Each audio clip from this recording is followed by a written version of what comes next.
नमस्कार मेरे प्यारे दोस्तों, आप सभी का हार्दिक स्वागत है आपके अपने YouTube channel study GS with Chhotelal में। प्यारे दोस्तों, आज हम बेहद ही एक नए टॉपिक की चर्चा करने वाले हैं अपने हिस्ट्री वाले सेगमेंट में। प्यारे दोस्तों, हिस्ट्री का जो सब्जेक्ट है प्यारे दोस्तों, उसमें हम एक नए टॉपिक को लेकर आज सामने आए हैं आपके सामने।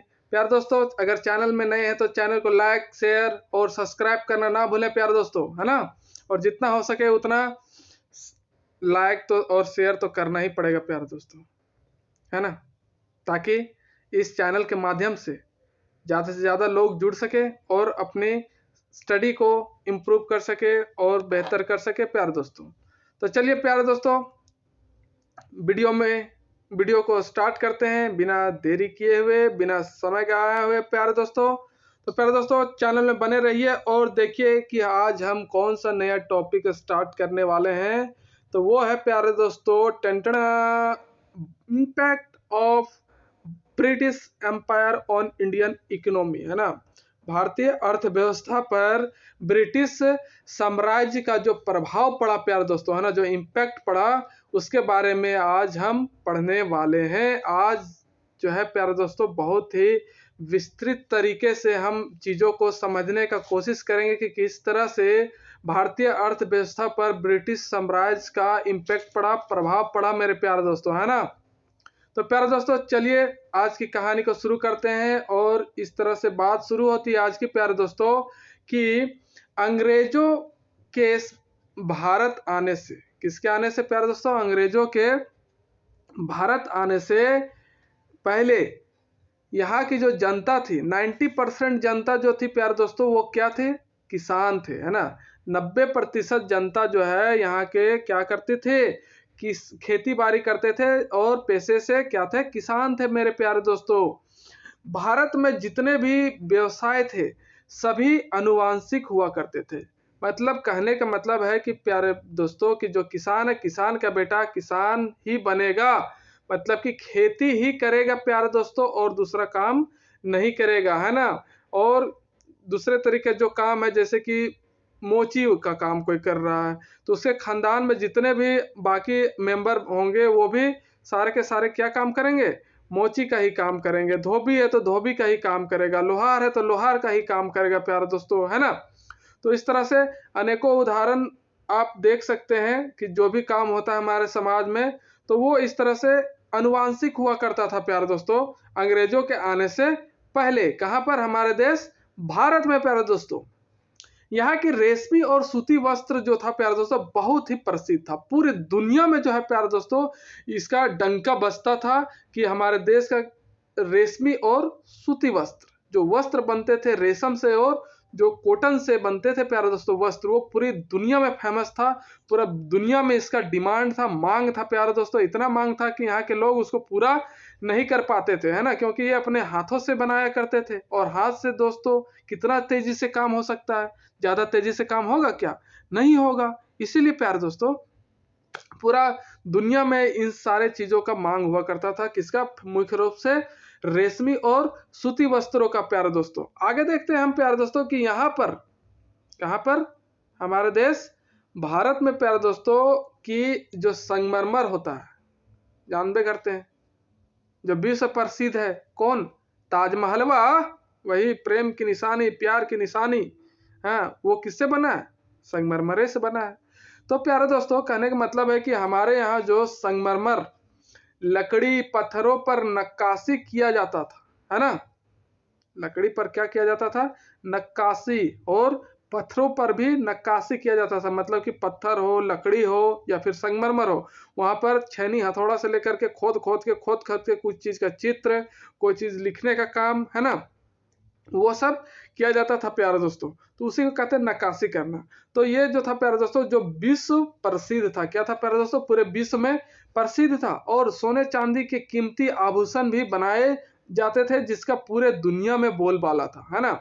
जहां भी जाओ तो इंडिया का ये चीजें जो होता था प्यारे दोस्तों, वो पूरा डिमांड रखता था, पूरे देश में, विदेशों में इसकी मांग होती थी, किसकी, ये जो चीजें बनाया जाता था इंडिया में, क्या क्या, संगमरमर, लकड़ी और पत्थरों पर नक्काशी जो होता था उसका, है ना, और सोना चांदी के जो कीमती आभूषण होते थे प्यारे दोस्तों। यहाँ पर सोना पहले तो जानबे करते कि हमारा देश है किसका चिड़िया कहलाता था, सोने की चिड़िया कहलाता था। यहाँ पर सोना चांदी आभूषण तरह तरह के एकदम डिजाइन डिजाइन के प्यारे दोस्तों होते थे और बहुत कीमती भी होते थे, जो पूरा विश्व में क्या था, प्रसिद्ध था, है ना, और पूरा दुनिया में इसका बोलबाला था, चर्चाएं बहुत होती थी इंडियन कलाकारी के इन सब चीजों में।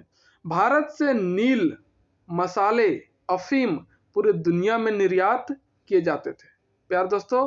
इसके साथ ही भारत में क्या किया जाता था, नील की खेती, है ना, नील की खेती से नील का उत्पादन करके और साथ ही मसालों की खेती से मसाले उत्पादन करके और फिर अफीम, है ना, अफीम जो होता है प्यारे दोस्तों नशीला पदार्थ, इसका पूरी दुनिया में निर्यात किया जाता था प्यारे दोस्तों, है ना, पूरा एकदम विदेशों में अलग अलग देशों के द्वारा यहाँ से ये सब चीजें खरीदी जाती थी, है ना। तो ये सारे चीजें जो है प्यारे दोस्तों होता था अंग्रेजों के आने से पहले की ये सारी चीजें घटना है प्यारे दोस्तों। आप ध्यान से सुनिए कि ये सारी जो बातें बताई जा रही है वो अंग्रेजों के आने से पहले की है। अंग्रेजों के आने के बाद क्या हुआ उसके बारे में हम अभी आगे देखेंगे, तब तक आप इसी को देखते रहिए, ध्यान से सुनिए प्यारे दोस्तों कि इन्हीं चीजों ने यूरोपियों को आकर्षित किया और व्यापार करने भारत आए। तो जितने भी थे प्यारे दोस्तों अंग्रेज, है ना, या फिर कह सकते हैं यूरोप के जो यूरोप कॉन्टिनेंट है वहां से जो अलग अलग आए, पुर्तगीज आए, है ना, फ्रांसीसी आए, डच आए, ये सब जो आए प्यारे दोस्तों, अंग्रेज आए, तो ये सब तो यूरोप के ही थे।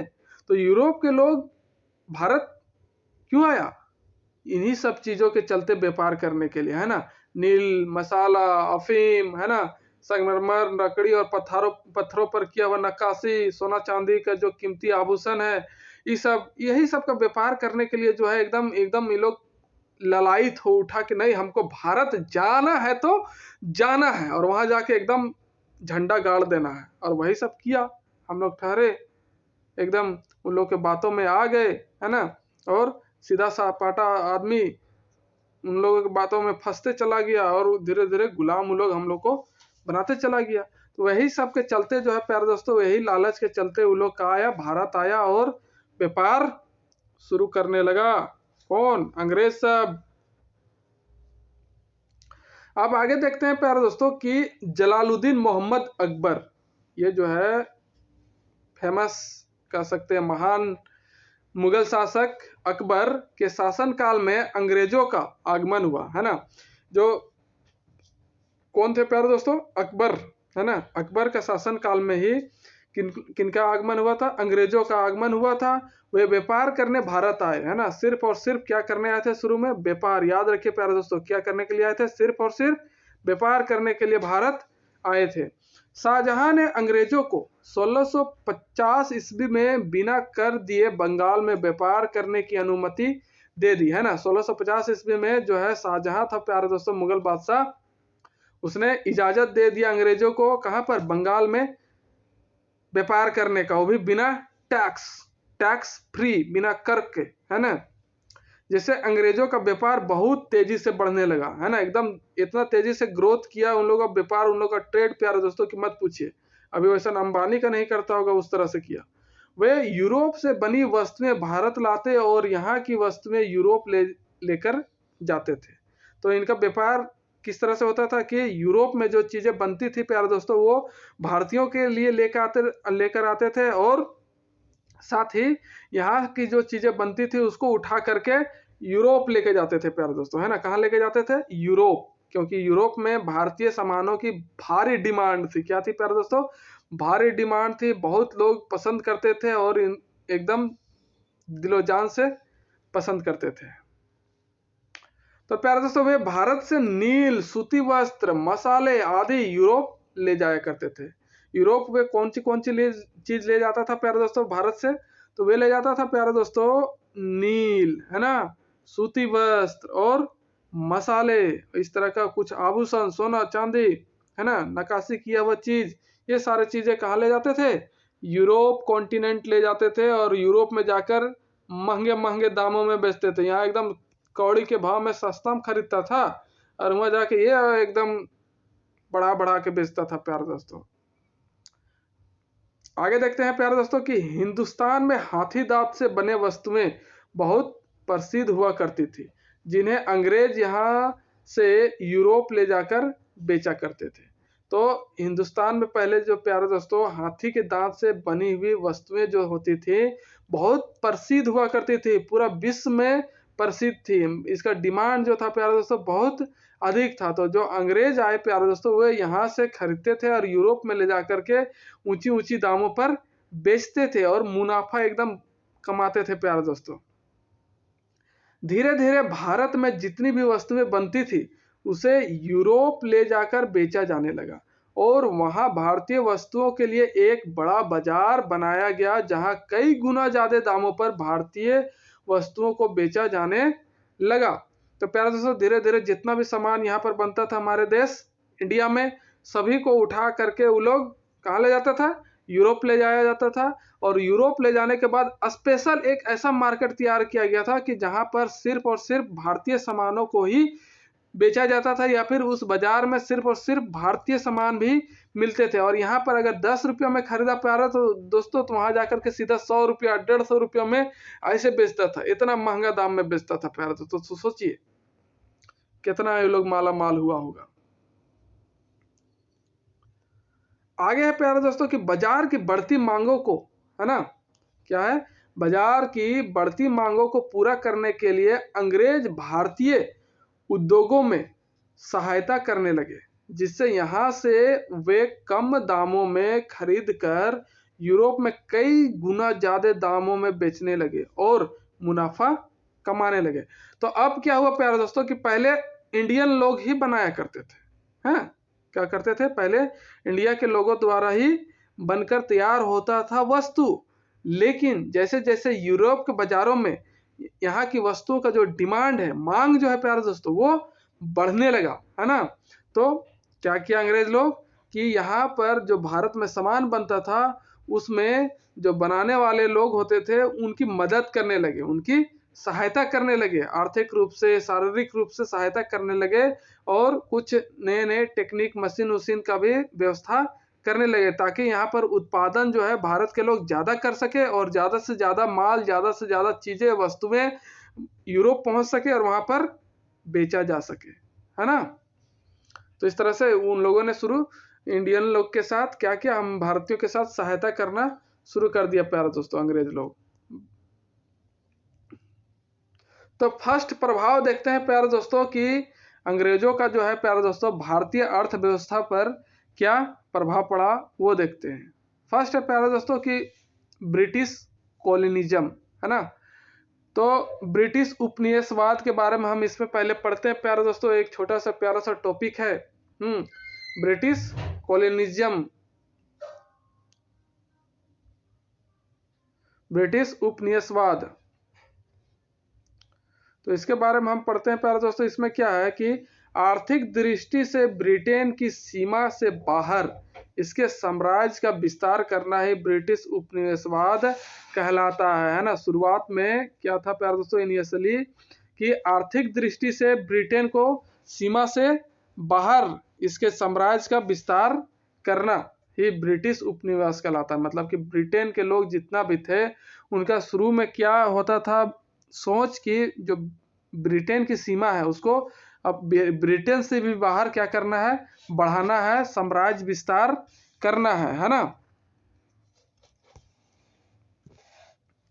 तो उसी नीति के तहत, उसी सिद्धांत के तहत ये लोग क्या करता था, दूसरे देशों को अपने में मिलाने की कोशिश करता था। उसी को बोला जाता है ब्रिटिश उपनिवेशवाद, है ना। मतलब कि किसी देश पर जाकर के ये लोग अपना शासन व्यवस्था चलाता था, उसी को बोलते हैं उपनिवेशवाद। तो 1757 ईस्वी से पहले तक भारतीय वस्तुएं यहीं बनकर बाहर निर्यात की जाती थी। तो प्यारे दोस्तों 1757 ईस्वी से पहले जितना भी वस्तु बाहर निर्यात होता था, मतलब कि बेचा जाता था, है ना, वो सारे की सारे चीजें हमारे देश भारत में ही बनकर तैयार हो जाती थी, है ना। परंतु क्या है प्यारे दोस्तों कि 1757 ईस्वी का जब प्लासी का युद्ध हुआ, कब, 1757 ईस्वी में प्लासी का युद्ध हुआ और 1764 ईस्वी में बक्सर का युद्ध जब हुआ प्यारे दोस्तों, और भारत के लोग इस युद्ध में जब हार गए तो हारने के बाद भारत से सिर्फ कच्चे माल का निर्यात होने लगा और सारी वस्तुएं ब्रिटेन में ही बनने लगी। लो अब क्या हुआ प्यारे दोस्तों कि जितना भी सामान यहाँ बनता था अब सारा का सारा सामान कहाँ बनने लगा, ब्रिटेन में ही बनने लगा, क्योंकि यहाँ से सिर्फ और सिर्फ रॉ मटेरियल्स जाने लगे कहाँ, ब्रिटेन, है ना। कच्चे माल ही सिर्फ कहाँ जाने लगे, ब्रिटेन में जाने लगे और वहीं पर जो है सामान बनकर तैयार होने लगा। इससे यह हुआ कि अंग्रेज भारत से कच्चा माल लेकर ब्रिटेन वस्तुएं बनाते और फिर उन वस्तुओं को भारत में ही लाकर बेचते, जिससे कौड़ियों के दाम मिलने वाली वस्तुएं बहुत महंगी हो गई। अब लो क्या होने लगा प्यारे दोस्तों कि पहले जो सामान इंडिया में मिलता था और जो यही बनता था वो सामान अब कहाँ से बनकर आने लगा, ब्रिटेन से बनकर आने लगा। लो अब यहाँ सामान ही नहीं बनने लगा, यहाँ तो सब काचा काचा सामान सब जाने लगा सीधे कहाँ, ब्रिटेन, है ना। जितना कच्चा मटेरियल्स होता था सब रॉ मटेरियल्स कहाँ चला जाता था, ब्रिटेन, वहीं बनता था और वहां बनने के साथ वहां तो बिकता ही था। अब उन वस्तुओं को वापस इंडिया ला करके बेचा जाने लगा। तो बताइए जो 1 रुपये में मिलता था अब आदमी को 50 रुपये में खरीदना पड़ने लगा, 10 रुपये में खरीदने पड़ने लगा, है ना, 100 रुपये में खरीदने पड़ने लगा। तो इस तरह से जो कौड़ियों के भाव मिलता था वो वस्तुएं बहुत ही क्या हो गई, महंगी हो गई प्यारे दोस्तों। तो इस तरह से ब्रिटिशर लोग दिमाग लगा के हम लोगों को ठगते गया, मतलब कि भोले भाले लोगों को, भारतीय जनता लोगों को, है ना, बुड़बक बनाता गया वो लोग। ब्रिटिश उपनिवेशवाद के उदय के 3 चरण थे, है ना। जो ब्रिटिश उपनिवेशवाद भारत में उदय हुआ था, है ना, जन्म लिया था प्यारे दोस्तों, उसके 3 चरण हमें पढ़ने हैं। तो फर्स्ट चरण जो है प्यारे दोस्तों, फर्स्ट स्टेज वो क्या है, स्टेज ऑफ कॉमर्शियल कैपिटलिज्म, है ना। क्या प्यारे दोस्तों, स्टेज ऑफ कॉमर्शियल कैपिटलिज्म, वाणिज्य पूंजीवाद का चरण। फर्स्ट चरण में हम देखते हैं वाणिज्य पूंजीवाद का चरण प्यारे दोस्तों।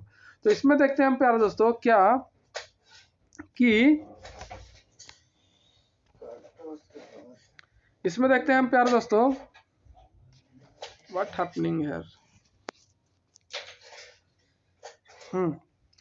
तो इसमें हम पढ़ते हैं प्यारे दोस्तों कि जो 1757, क्या प्यारे दोस्तों, 1757 और 1813 ईस्वी तक चला।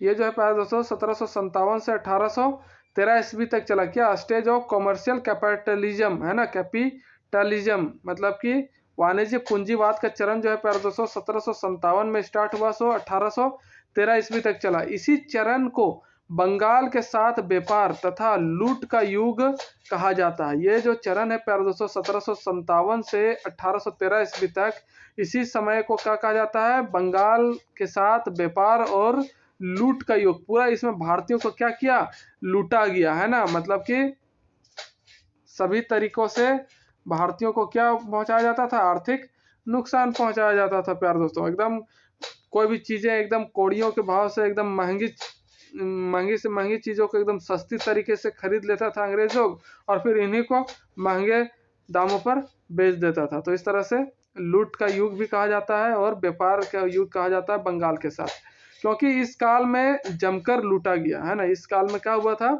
जमकर भारतीयों को लूटा गया था दोहरे तरीके से।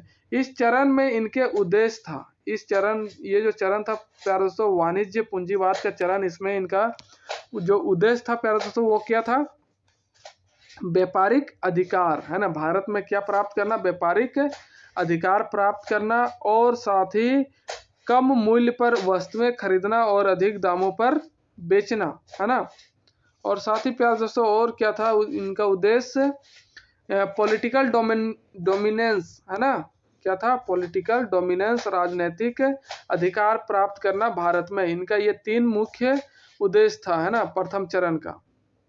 उसके बाद है प्यारे दोस्तों द्वितीय चरण, है ना, स्टेज ऑफ इंडस्ट्रियल कैपिटलिज्म, है ना। इसके बारे में हम चर्चा करते हैं प्यारे दोस्तों और देखते हैं कि ये क्या था। इसमें देखते हैं प्यारे दोस्तों कि स्टेज ऑफ इंडस्ट्रियल कैपिटलिज्म में औद्योगिक पूंजीवाद का चरण इसे कहा गया प्यारे दोस्तों। किसका चरण कहा गया है? औद्योगिक पूंजीवाद का चरण। और वो क्या था प्यारे दोस्तों? वाणिज्यिक पूंजीवाद का चरण ना। तो इसमें हम देखते हैं प्यारे दोस्तों कि जो कब से कब तक इसका जो है टाइम पीरियड है प्यारे दोस्तों, 1813 ईस्वी से 1858 ईस्वी तक चला था ये दूसरा चरण, सेकेंड फेज। और 1813 ईस्वी के बाद ईस्ट इंडिया कंपनी का जो व्यापारिक अधिकार था उसे समाप्त कर दिया गया और सिर्फ चाय और चीन के साथ ही व्यापार करने की अनुमति दी गई। तो जो प्यारे दोस्तों 1813 ईस्वी है उससे पहले सभी व्यापार में किसका अधिकार हुआ करता था? ईस्ट इंडिया कंपनी का। लेकिन 1813 ईस्वी के बाद जो है प्यारे दोस्तों ईस्ट इंडिया कंपनी जो है उसका व्यापारिक अधिकार जो था प्यारे दोस्तों, ट्रेड पर अधिकार जो था, डोमिनेंस जो था प्यारे दोस्तों, वो क्या कर दिया गया? समाप्त कर दिया गया। और सिर्फ चाय और चीन के साथ व्यापार जो करने का अधिकार था उसी को ही रहने दिया गया। किसके द्वारा? ब्रिटिश क्राउन के द्वारा, है ना। मतलब कि ब्रिटिश साम्राज्य कह सकते हैं या फिर राजा महाराजा के द्वारा ये नियम निकाला गया प्यारे दोस्तों वहां के। इसके बाद जो है प्यारे दोस्तों क्या हुआ कि अब कोई भी ब्रिटेन से भारत आकर निवेश कर सकता था। अब जो है सभी के लिए दरवाजे जो है प्यारे दोस्तों भारत के लिए खोल दिया गया था। ब्रिटेन से भारत आकर निवेश कर व्यापार कर सकता था। अब ऐसा रास्ता बना दिया गया, मतलब सभी के लिए दरवाजा क्या कर दिया गया? ऐसे खोल दिया गया। आइए मंगरा बुधना सोहना, अरे जेकरा मन है से आओ रे, और आकर के यहाँ पर अपना व्यापार शुरू करो, है ना। निवेश करो, पैसा फंसाओ, पूंजी लगाओ और यहाँ पर क्या करो? अपना धंधा पानी लगाओ, है ना। ऐसा दरवाजा जो बंद था सिर्फ और सिर्फ इसके अंदर कौन घुसता था? East India company. लेकिन ईस्ट इंडिया कंपनी का सारा अधिकार क्या कर दिया गया? समाप्त कर दिया, एकदम किलविश की तरह। क्या पर दोस्तों? समाप्त कर दिया गया। एकदम धक्का सा लगा होगा इसको, चोट तो लगा होगा। और सभी के लिए क्या कर दिया गया? दरवाजा खोल दिया गया। इसी चरण में भारत की आयात कर 3% से 5% कर दी गई, है ना। तो इसी चरण में क्या किया गया पर दोस्तों? भारत में जो आयात कर था वो 3% से 5% कर दी गई। मतलब पहले 3% था, अब उसको बढ़ा करके 5% कर दिया गया। और एक्सपोर्ट पूरी तरह बंद कर दी गई और यहाँ पर किसानों को कच्चा माल तैयार करने के लिए मजबूर किया जाने लगा, है ना। और जो एक्सपोर्ट का काम था प्यारे दोस्तों, मतलब कि निर्यात का जो काम था वो पूरी तरीका से सॉरी प्यारे दोस्तों कि एक्सपोर्ट का जो टैक्स था प्यारे दोस्तों वो 10% कर दी गई, है ना। जिससे भारत में बनने वाली हस्तशिल्प वस्तुएं पूरी तरह बंद कर दी गई, है ना। जिससे क्या हुआ? भारत में जो हाथ से बनने वाला वस्तु होता था प्यारे दोस्तों वो पूरा तरीका से बंद। यहाँ पर किसानों को कच्चा माल तैयार करने के लिए मजबूर किया जाने लगा। यहाँ पर जो जितने भी किसान थे प्यारे दोस्तों इनको सिर्फ और सिर्फ कच्चा माल ही तैयार करने के लिए मजबूर किया जाने लगा। इनका कोई बना हुआ सामान लेने ही नहीं लगा, तो बस जोर जबरदस्ती करवा करके इनसे कच्चा माल ही तैयार करवाया जाने लगा प्यारे दोस्तों, है ना। यहाँ जितनी भी उद्योग हुआ करता था सभी को बंद कर दिया गया। और भारत के लोगों द्वारा जो भी छोटा मोटा उद्योग चलता था प्यारे दोस्तों सबको क्या कर दिया गया? बंद कर दिया गया, तहस नहस कर दिया गया प्यारे दोस्तों। आगे देखते हैं प्यारे दोस्तों कि इससे भारतीयों का बहुत ज्यादा आर्थिक शोषण हुआ, है ना। इससे क्या हुआ? भारत के लोगों का बहुत ज्यादा आर्थिक शोषण देखने को मिलता है प्यारे दोस्तों। परंतु अंग्रेजों ने कुछ अच्छा काम भी किया, है ना। भारत के लोगों का इन्होंने शोषण तो किया ही, लेकिन कुछ अच्छा काम भी किया प्यारे दोस्तों। तो देखते हैं कौन सा अच्छा काम किया इन लोगों ने, थथुनजरन ने। कि इस चरण में अंग्रेजों ने भारत में भारतीय रेल का विकास किया। हाँ, ये बात एक अच्छा किया है कि लूटा तो लूटा, लेकिन अपना व्यापार चलाने के लिए ही सही, लेकिन भारतीयों को रेल सेवा मुहैया किसने करवाया? ब्रिटिशर्स ने ही करवाया प्यारे दोस्तों। अगर ब्रिटिशर्स नहीं होते तो पता नहीं और कितने साल के बाद ट्रेन भारत के लोगों को देखने को मिलता। इसी चरण में अंग्रेजों ने भारतीय शिक्षा का भी क्या किया? विकास किया। अब आया है यहाँ पर तो यहाँ के लोगों से काम लेना है, तो यहाँ के लोग तो उतना शिक्षित होता नहीं था, है ना। तो यहाँ के लोगों को शिक्षित जब तक करेगा नहीं तब तक काम उन लोग का चलेगा नहीं, है ना। इसलिए यहाँ पर क्या किया, शिक्षा व्यवस्था को भी बहुत हद तक सुधारने का काम किया, उसका विकास किया। इस शिक्षा व्यवस्था में अंग्रेजी को अनिवार्य कर दिया गया, जिससे लोगों में एकता की भावना जागृत हुई और राष्ट्रवाद की भावना का भी विकास हुआ, क्योंकि धीरे धीरे भारतीय शैक्षिक हो रहे थे। तो अपना काम तो वो लोग अंग्रेज था, अंग्रेजी जानता था, हिंदी में तो वो लोग को एकदम वैसने हाल जैसन कि हम के हाल इंग्लिश में है। तो प्यारे दोस्तों वो लोग का एकदम खस्ता हाल था। तो अपना काम अच्छे से बढ़िया से करवाने के लिए यहाँ के लोगों को क्या पढ़ाया जाने लगा, इंग्लिश, है ना। इंग्लिश का ज्ञान दिया जाने लगा। तो और ये जो इंग्लिश का ज्ञान है प्यारे दोस्तों, सभी कॉलेजों जहाँ भी शिक्षा चल रहा था सभी में क्या कर दिया गया, कंपलसरी कर दिया, एकदम अनिवार्य तरीके से लागू कर दिया गया। हाँ, जिससे क्या हुआ, लोगों के अंदर एकता की भावना जागृत हुई, है ना। लोग आपस में मिलते रहे, है ना, बातचीत होती रही, और इस तरह से अंग्रेजों के खिलाफ क्या कुछ ना कुछ मीटिंग, कुछ ना कुछ बात एक दूसरे से होते गया। तो इस तरह से अपने ग्रुप में ग्रुप बनते गया, और एकता का जो भावना है प्यारे दोस्तों वो इंडियन लोगों के अंदर एकदम धीरे धीरे बढ़ने लगा, है ना। और राष्ट्रवाद की भावना का भी विकास हुआ, और धीरे धीरे भारत लोग समझने लगे कि ये जो अंग्रेज है वो हमें क्या कर रहे हैं, लूट रहे हैं, कूट रहे हैं और फूट रहे हैं, है ना, फूट डाल रहे हैं हमारे बीच में। तो इस तरह से हमें अंग्रेजों के चक्कर में कभी नहीं पड़ना है, और अपने देश के लिए, अपने देश की जनता के लिए कुछ काम करना है। मतलब कि अपने देश के प्रति इन लोगों में एकदम क्या कर सकते हैं, भक्ति का भाव जो है पैदा हो गया प्यारे दोस्तों। वही राष्ट्रवाद की जो है भावना का विकास हुआ, क्योंकि धीरे धीरे भारतीय क्या हो रहे थे, शैक्षिक हो रहे थे, पढ़े लिखे हो रहे थे। पहले एकदम पढ़े लिखे नहीं होते थे, घर में अपने कामों से एकदम, जैसे कि हम बात कर रहे हैं कि जो अनुवांशिक काम होता था वही पर टिका रहता था, लेकिन अब धीरे धीरे सब पढ़ा लिखा होने लगा, समझदार होने लगा। तो इनमें शैक्षणिक स्तर जो है प्यारे दोस्तों बढ़ने लगा। आगे देखते हैं प्यारे दोस्तों, ये तीसरा स्टेज ऑफ फाइनेंस कैपिटलिज्म, है ना। स्टेज ऑफ फाइनेंस कैपिटलिज्म जो है प्यारे दोस्तों वित्तीय पूंजीवाद का जो चरण है, जो कब से कब तक चला प्यारे दोस्तों, ये 1858 से 1947 ईस्वी तक चला, है ना। 1858 से 1947 तक का जो समय है वही समय जो है स्टेज ऑफ फाइनेंस कैपिटलिज्म का समय कहलाता है। इसमें क्या हुआ प्यारे दोस्तों, इसमें देखते हैं कि मूलतः यह अंग्रेजों का भारत में निवेश करना था, अर्थात अंग्रेज भारतीयों को ऋण दे रहे थे, है ना। इसमें क्या हो रहा था प्यारे दोस्तों कि जो अंग्रेज थे वे भारत में क्या कर रहे थे, अपना निवेश कर रहे थे, पूंजी फंसा रहे थे, है ना। अर्थात कि अंग्रेज भारतीयों को क्या दे रहे थे, उधार ऋण दे रहे थे, कर्ज दे रहे थे, है ना, कि लो ये इतना पैसा लो, ये चीज करो। भारत में मुख्यतः अंग्रेज रेलवे के विकास, बागानों, सड़कों, सिंचाई, बैंकिंग, कोयले की खानों और सरकार को कर्जा देने के लिए विदेशी पैसा लगाया करते थे। तो किस तरह से ऋण देते थे प्यारे दोस्तों, भारत में मुख्यतः जो विदेश के अंग्रेज होते थे, मतलब कि जो देश में नहीं रहते थे भारत में, वे रेलवे के विकास के लिए सरकार को पैसा देते थे, ऋण देते थे, है ना, अपना पूंजी फंसाते थे। और बागानों, सड़कों, सिंचाई, बैंकिंग, इस तरह के चीज़ों के लिए, विकास के लिए भी सरकार को क्या देते थे, ऋण देते थे। कोयले की खानों सरकार को कर्जा देना, इन सभी में वो पैसा अपना फंसाया करते थे, विदेशी पैसा लगाया करते थे।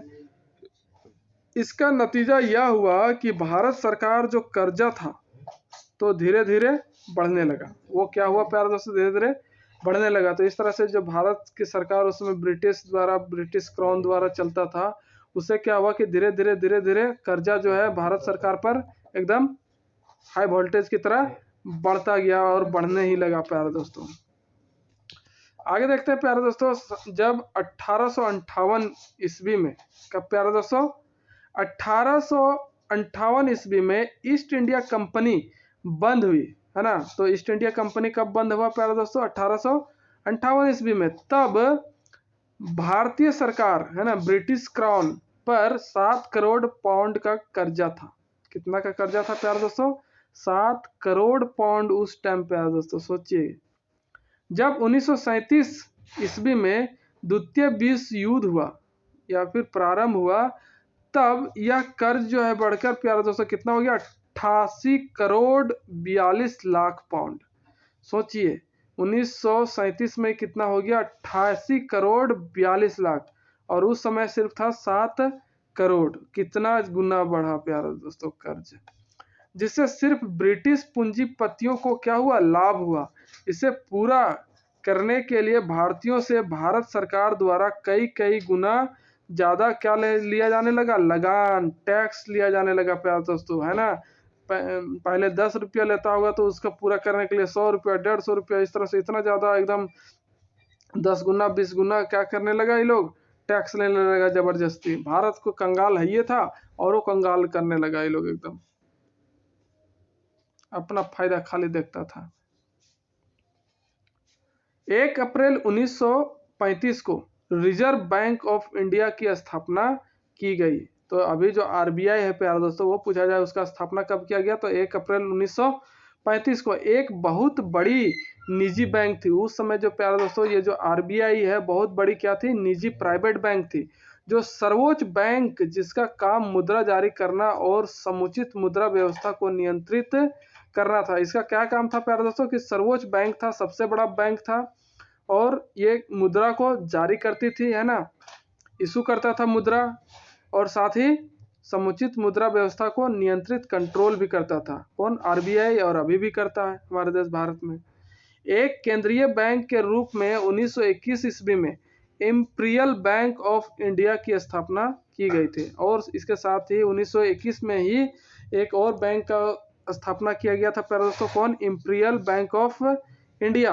भारत में औद्योगिक पूंजीवाद का विकास तो नहीं हुआ, परंतु ब्रिटिश पूंजीपति मालामाल हो गए। इस तरह से प्यारे दोस्तों, जो भारत में औद्योगिक पूंजीवाद विकास करना था वो नहीं हुआ, परंतु जो ब्रिटिश के पूंजीपति थे वे ऋण दे देकर क्या हो गए?